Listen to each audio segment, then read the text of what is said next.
नमस्कार, मी अजित चव्हाण. ऑडिट मतदारसंघाचं या विशेष कार्यक्रमामध्ये प्रेक्षक हो आपलं स्वागत. आगामी विधानसभा निवडणुकीच्या पार्श्वभूमीवर आज आपण पॉलिटिकल ऑडिट करणार आहोत औरंगाबादचं. चला तर मग काय स्थिती आहे मराठवाड्याची पाहूयात.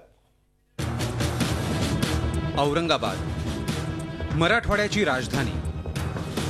औरंगाबाद जिल्ह्यात एकूण 9 विधानसभा मतदारसंघ असून त्यातील 3 विधानसभा मतदारसंघात काँग्रेसचे आमदार आहेत, तर शिवसेनेच्या ताब्यात 2 विधानसभा मतदारसंघ आहेत. राष्ट्रवादी काँग्रेस आणि मनसेकडे प्रत्येकी 1 विधानसभा मतदारसंघ आहे.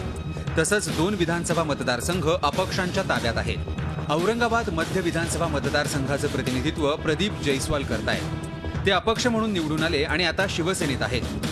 औरंगाबाद पूर्व मतदारसंघाचं प्रतिनिधित्व काँग्रेसचे वजनदार नेते राजेंद्र दर्डा करतायत. औरंगाबाद पश्चिम राखीव मतदारसंघाचं प्रतिनिधित्व शिवसेनेचे संजय पांडुरंग शिरसाट करतायत. वैजापूर विधानसभा मतदारसंघातून शिवच्या तिकिटावर हर्षवर्धन जाधव विजयी झाले, मात्र आता ते शिवसेनेत दाखल झाले आहेत.